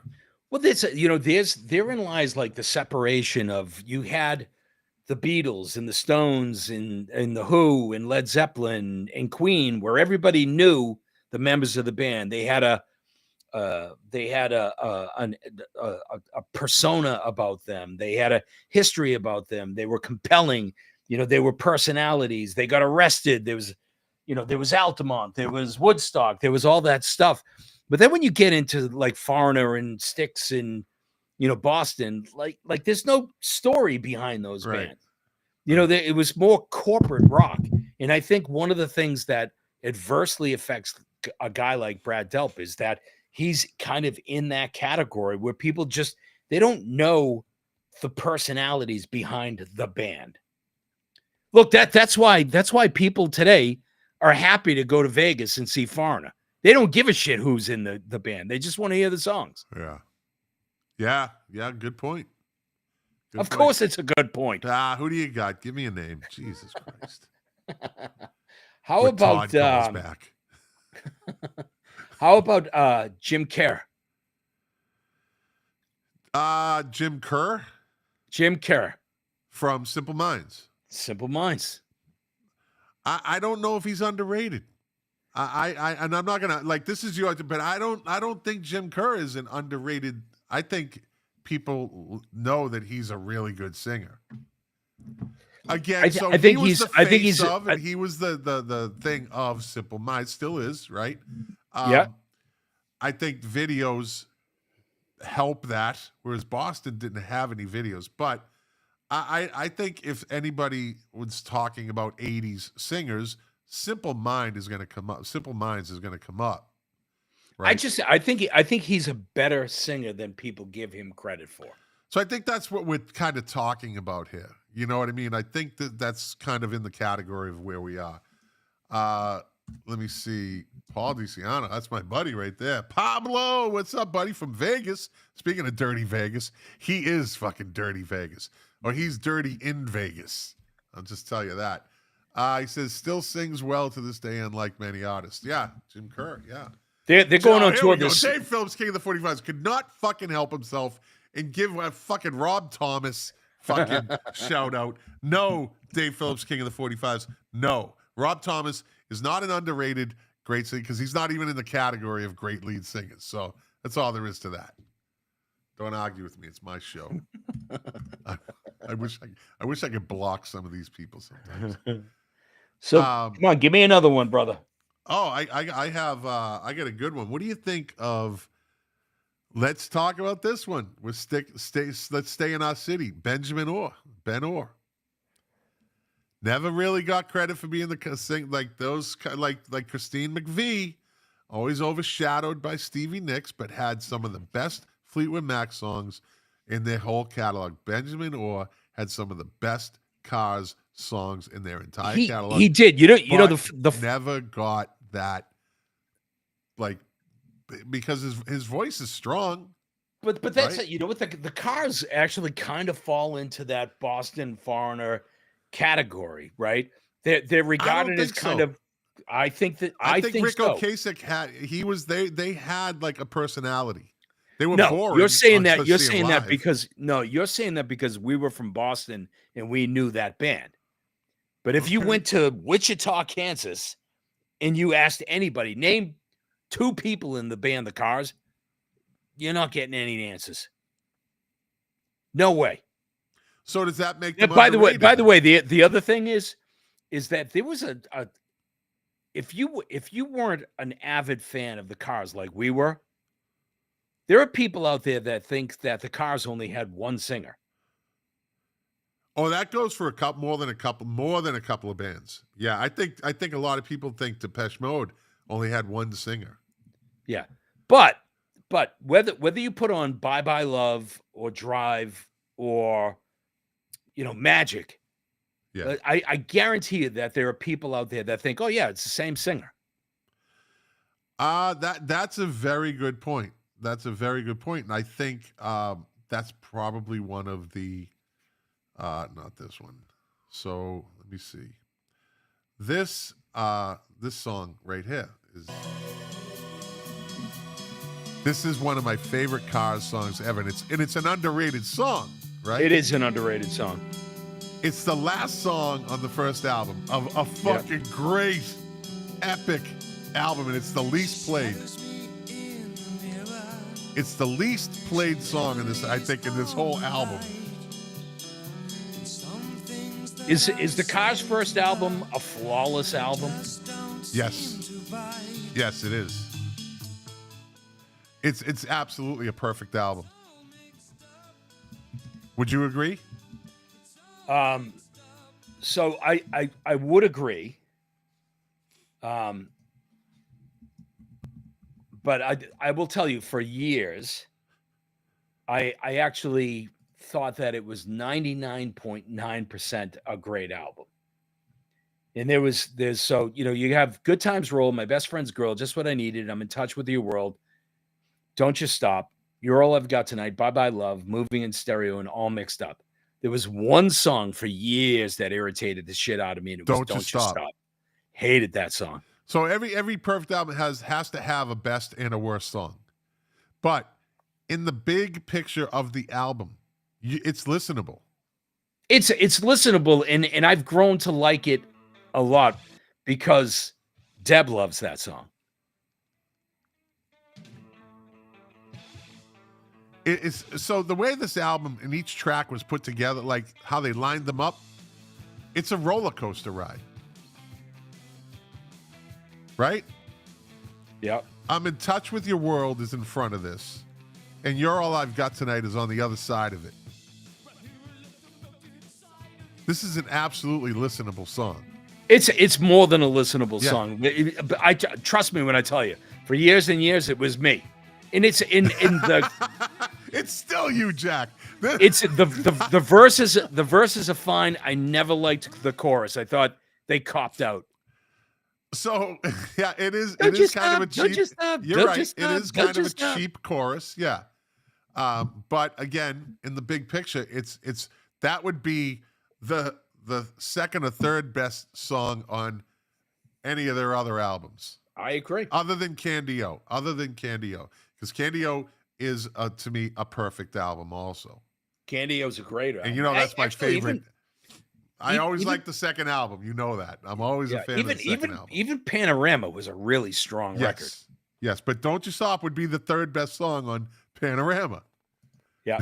You know what I mean? It's just that, you know what? It's all relative, right? Yeah. Like Don't You Stop is fine, but when you put it next to Bye Bye Love, it's Right. just Or You're All I've Got Tonight follows it. So you don't really pay much attention once it's over. There's no lingering effect of it because it goes right into You're All I've Got Tonight. even when I had the Cars' first album on CD, I would always blow by that fucking song. Like, can't do it. So I Don't you stop. Don't you stop. I'm stopping right now. No, I won't stop. I'm going right by you. I'm not fucking. I'm going right to. You're going right to jail. Don't pass go. That's Yep. right, No, motherfucker. no, That's no. fun. But I knew when you were saying that, I was like, oh, it's gonna be "Don't You Stop" because it is not. It is the worst song on the album, but again, in the big picture, it's the third best song on everything after Candy-O. And you know what? It was always great when they did it live. Well, yeah, considering they were fucking as boring as a fucking, I don't know, a plain slice of pizza, you know? They played well, but and this goes back to, Stones, Roger Daltrey, like they were a huge presence. And when the Cars got up there, I mean, you could have put cardboard cutouts up there. Yep. And it wouldn't have been much different. Nope, they just kind of stood there. Kind of just played their instruments. Yeah, played their instruments, sang the songs. Not a lot from what I remember. I saw them. They played 2 nights in Boston. I forget what year that was. 81, maybe 81. They played 2 nights in a row in Boston. The second night was when I saw them, and they didn't play "Let the Good Times Roll," but they played other, all their other songs, and I think the sets were kind of mixed up a little. Like they kind of peppered 2 nights in a row. They didn't play the exact same set 2 nights in a row for the people that would go both nights, right? That's kind of how they do it, right? Yeah. But definitely not the most exciting band to see live. There's no standout moment that I can have from that show, other than just enjoying the show. Yeah, they were great. They were M80 fine. guy, Especially us from Boston. We would go see the Cars, and not only literally would you know 15 every song, minutes away, right? 15 minutes you away. not only know every song they played, but almost every word. But Yeah. there was never a time where I was like, oh my God, they just blew my mind. Right. Hey, let me ask you a question. They didn't jam. They didn't deviate from No. the way the song sounded on the record. No. Let me ask you a question. Better lead singer for Starship, Marty Balin or Mickey Thomas? Mickey Thomas. Think so? For me. Oh, Mickey Thomas had a better voice. I gotta say, Marty Balin had the best fucking voice. No, He had a great voice. If Only You Believe, and I mean that dude. And I'm not knocking Mickey Thomas. Trust me, I like Mickey Thomas. He's big voice, Jane, and he was the '80s guy, right? But he was the 80s guy. But even Mickey Thomas, his best song was not with Jefferson Starship. It was with Elvin Bishop. Fooled Around and Fell in Love. Fell in love. Yeah. One of the classic vocal performances of all time. Greatest one-hit wonders. And all right, Elvin Bishop wasn't a one-hit wonder, but it's the hit that Dude, everybody what is knows. this? What is this guy Dave Phillips saying? Cars had multiple lead singers. Isn't that what we just fucking talked about? I think he's on a 3-minute delay. Dave, call your internet service. You're behind, brother. I'm gonna go watch Milk Crates and Turntables. Hold on a minute. Hey, did you guys by the way, know? Did you guys know that Cars had multiple singers? No, Scott. They had more than one.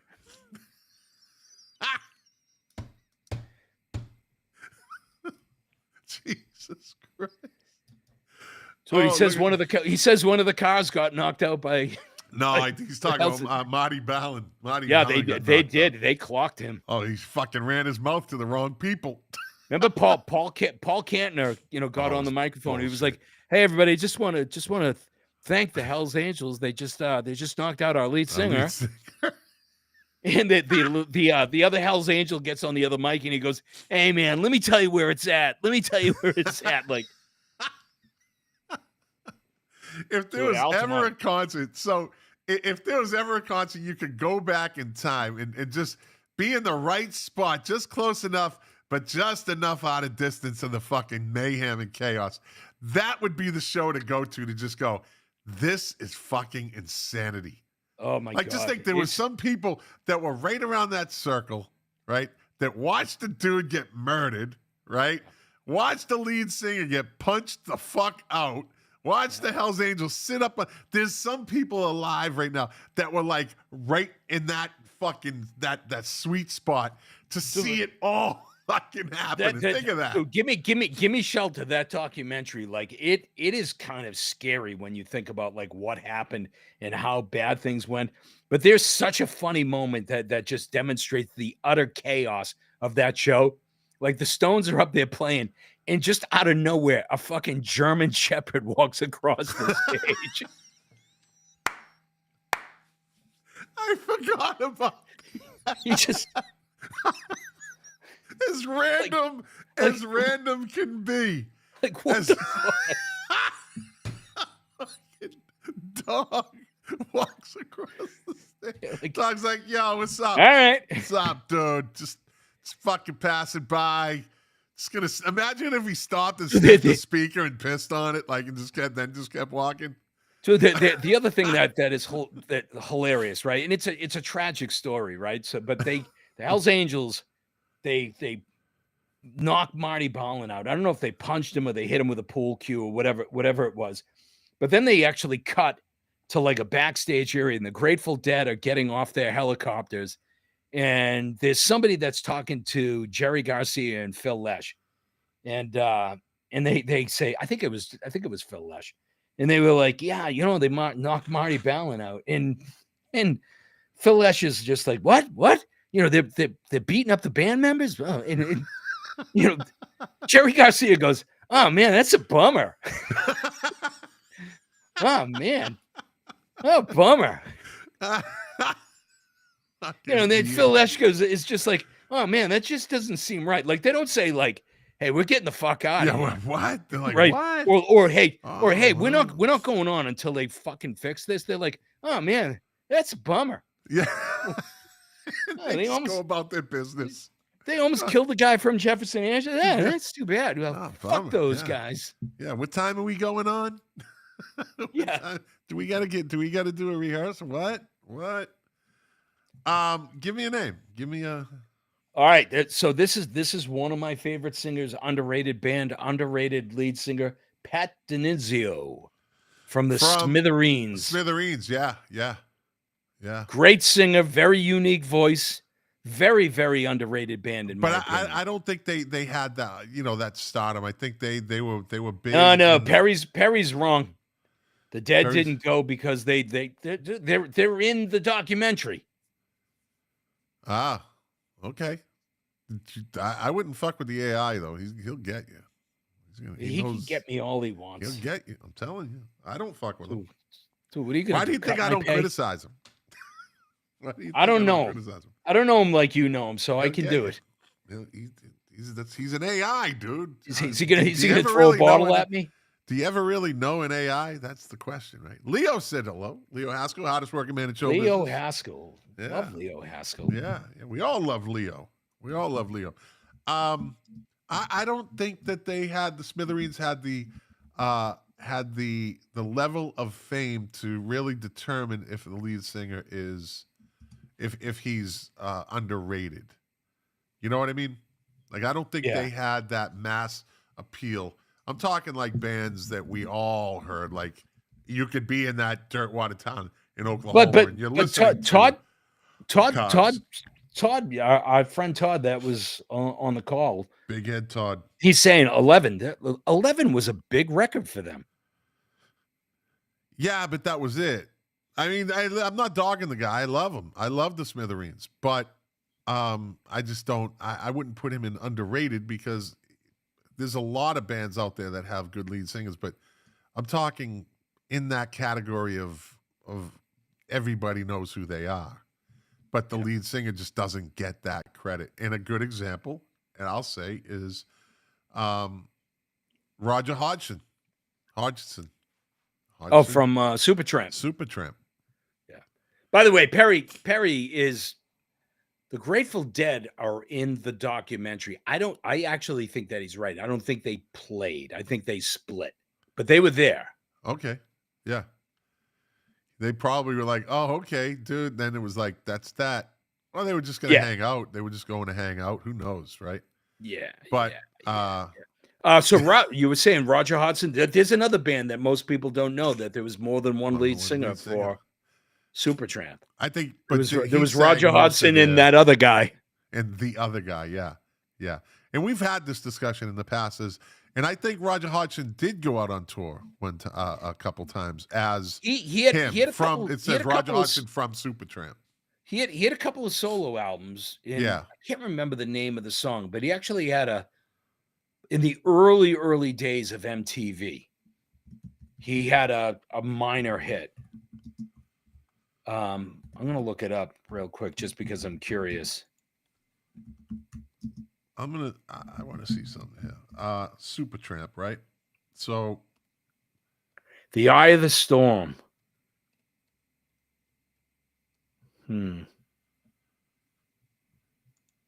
So I'm looking this up. As far as Supertramp goes, right? Let's see. Stupid fucking band. Stupid. Do you know why they're stupid? Why are they stupid? Because they let their egos and their personalities get in the way. How much money do you think that they've given up by not like sticking together and touring? Like, look, you don't have to love each other, but this is your livelihood. Right. You know what? I'm looking at their greatest hits, and these are the ones that are hyperlinked. But I'll just read them off: School, Goodbye Stranger, The Logical Song, Bloody Well Right, Breakfast in America, Take the Long Way Home, Dreamer, Crime of the Century, Rudy, Ain't Nobody But Me, From Now On, Give a Little Bit, It's Raining Again, Cannonball. Most of those songs came off of one album. Yeah. Right. Well, Crime they had so they a good album. Yeah. So we talk about like a band or a performer's creative arc. Their arc was Crime of the Century. Yeah. And Breakfast in America. And that was it. That was it. So like that's why I was curious. Like, you know what? Let me look at the greatest hits. And then you see it and it's like, oh, okay. And if I'm not mistaken, Give a Little Bit, or Bloody Well Right. Bloody Well Right came out in wasn't that like the late 70s? Is that one of the earlier hits? Yeah, I would think so. Yeah. 78, it was one of the, 79, something one like of the that. early hits. And Give a Little Bit. Wasn't Give a Little Bit also an earlier song? It is, yeah. Yeah. So I remember they were playing the Boston Garden, and it was advertised on the radio by one of the radio stations. I don't know if it was WBCN or if it was one of the older radio stations back in the earlier 70s when they first broke. It was probably maybe WRKO or WVBF, whatever it was. I don't know. But they were advertising, if you come dressed, there was a competition to come dressed as the best Supertramp. You'd win a prize. So I always imagined that. I always thought, what the hell did that crowd look like? Like, because, that's all we got our information off back in the day with these radio stations. WRKO or WVBF, whatever it was, right? WBCN. That's where we got our information. And if they were announcing come as the best dressed super tramp, then everybody would be fucking doing it, right? There'd be a huge influx of that.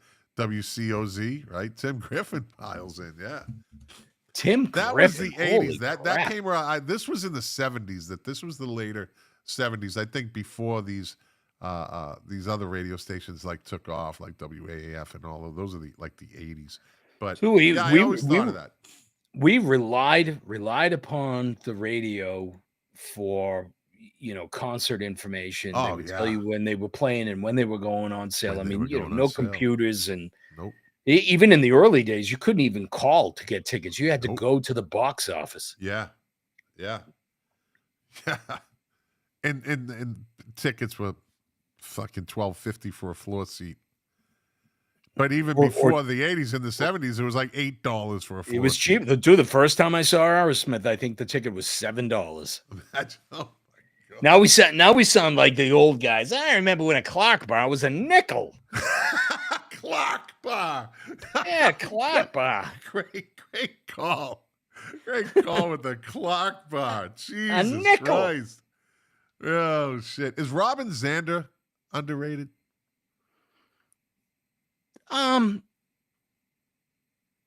Yeah, maybe. I mean, look, Cheap Trick is. Yeah, look, I think that you and I could actually do an episode of these type bands. Like, there are a lot of people out there that look at Cheap Trick as being a really underrated band. Yeah. But are they? Cheap Trick has got some great songs. There's no question about that. Cheap Trick was pretty consistent after Live at Budokan. They had some good stuff. But if you look at their catalog, there's a lot of shitty Cheap Trick songs out there. Well, again, I think that goes for a lot of bands. Like, okay, we know the hits, but and so that was the thing when we bought an album. If we had 4 good songs out of 9 or 10, it was a good album, right? I mean, you got to give Cheap Trick credit. I mean, how long? They're still touring, right? They're opening for Rod Stewart here in New Hampshire this summer. I saw them open I was working at the stage, Concert Security in Albuquerque. They opened for Stone Temple Pilots. And they were great. So how long has Cheap Trick been around? That was 97, right? So Live at Budokan came out in 79.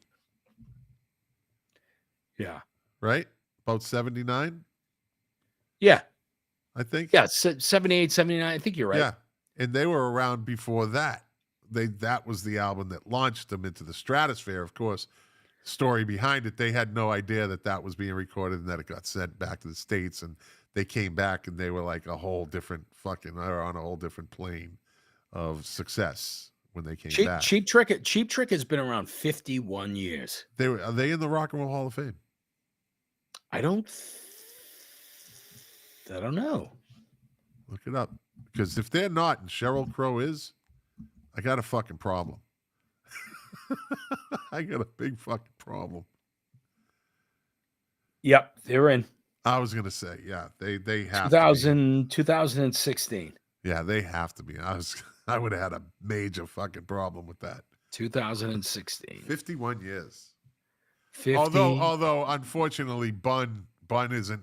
It's the drummer. It's Joey Bunny Carlos, Aerosmith, Bun Carlos, and Cheap Trick. Give us some other drummers that always seem to get booted out of the band. Oh, so here's another number quiz for you. Yeah. So 2 bands. Who has had more? Has Deep Purple had more or less lead singers than Pearl Jam has had drummers? I would have to say Pearl Jam's gone through more drummers than Deep Purple with lead singers. So it's kind of a trick question. Yeah. They've both. So Pearl Jam, and most people don't know this, has actually gone through 5 drummers. 5 drummers, yeah. And Deep Purple has gone through, I think, 5 lead singers. 5 lead singers. Ian Anderson was the best, though. Ian Gillan. Ian Gillan was Ian Gillan was definitely the best. And Pearl Jam, I mean, in all fairness, Matt Cameron has been with them for 20 years. Yeah, he's the or, one or whatever. stayed. But the early days they had a real tough time with drummers. So let me ask you this: if he's their drummer for 20 years, is he part of the corporation? I wonder. He or is. is he? He is. He got bought in. He's an official like member. What's his name from Metallica? They're like, we're giving you a check for $1 million. The bass player. I love that scene, man. We're going to give you a check for $1 million. Like that, the look on his face, that was unbelievable that they caught that on film during that documentary.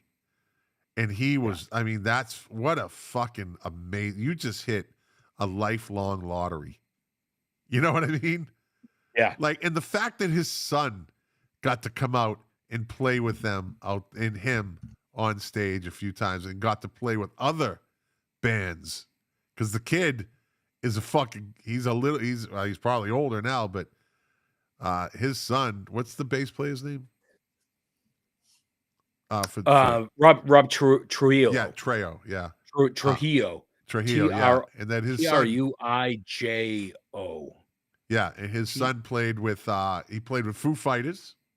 Yeah, came out and played with Foo Fighters. A couple songs. So here's the bumpy ride of drummers in Pearl Jam. So Pearl Jam formed in 1990, and they went through 4 drummers in like 6 or 7 years. Matt Cameron, I think actually he joined in like 1998, and he's been with them since.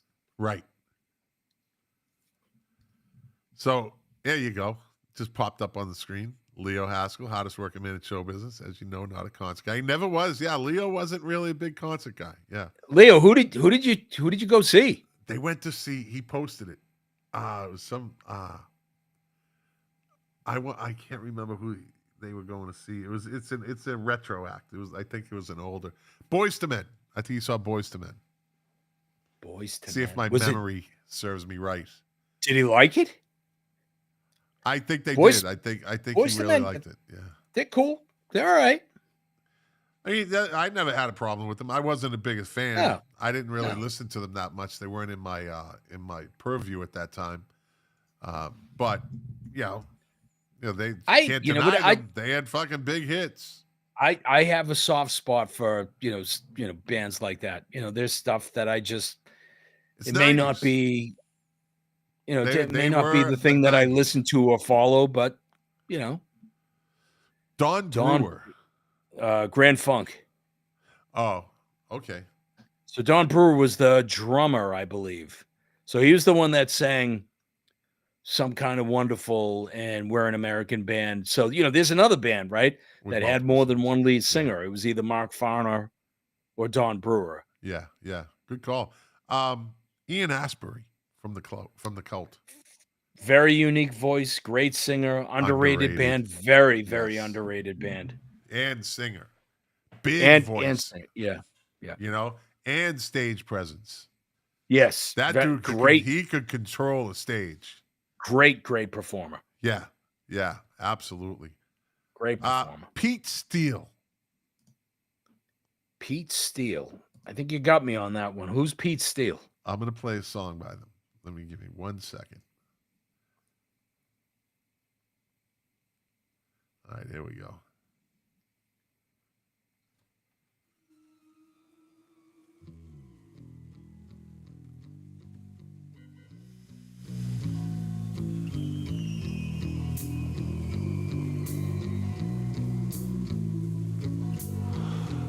I went looking for trouble.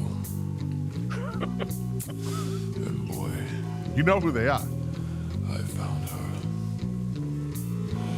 She's in love with herself. She likes the dark.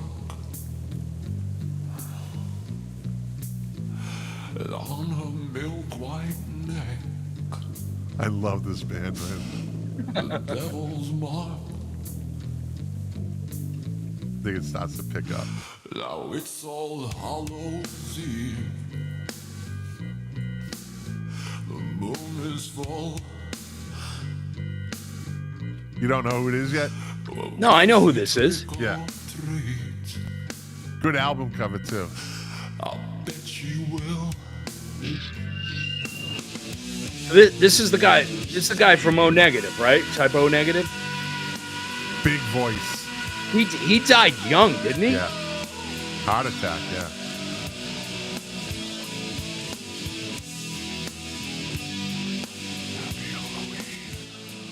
Typo negative. Yeah. Yeah. Pete Steele, big voice. I think in that genre, he wasn't underrated. They were like the masses of that goth, that dark goth kind of rock sound of the 80s into the 90s. That I remember he was on the Jenny Jones show because he had posed nude for Playgirl magazine. Yeah. He was he was a fucking high. He had that long black hair, right? All jacked up. But he was from Jersey. Like, it was always weird listening to him talk because he had a real heavy Jersey accent. That never sat right. Like, that never sat right with me, is listening to these big bands, these real good popular bands, but they're from New York. Like Kiss, right? You hear them talk. You hear fucking Ace Frehley talk. You're like, yeah, so I was out there, doing this, right? He sounds like an idiot. Yeah, like and Pete Steele, like that New Jersey act. Like, it never fucking sat right with me. These big bands, and they got that stupid fucking it's not stupid. It's the New York accent. It's like, it just never meshed with me. Yeah. It was always weird. Now, the Ramones, okay, they were the Ramones. They had the whole New York persona. They owned it. You know what I mean? But they played that up to the hilt. They certainly did. They certainly did. All right, Jack, we're coming up on 2 hours, buddy. I want you to go to bed. I have to nurture this. I I'm appreciate exhausted. you going into overtime. Hey, I'll tell you what. Right before I came on here, I did an hour podcast. I interviewed for my veterans, the Vets Connection podcast. I interviewed a guy in Oklahoma for the last hour. I worked 9 hours today. I was on the phone all day. I mean, I don't want to hear your sob story, retirement guy. Hey! You don't be a victim of the job. You do it. You're not a victim of your job, Jack. I love my job. That's right. I love my job. So don't play a victim. And I'm not playing victim that I just did 3 hours of podcasting because I love this. Yes, you do. I love this. All right, Uncle Scott. By the way, buddy. underrated lead singer Scott McLean. Yeah. And if you're around next week, we'll pick it up.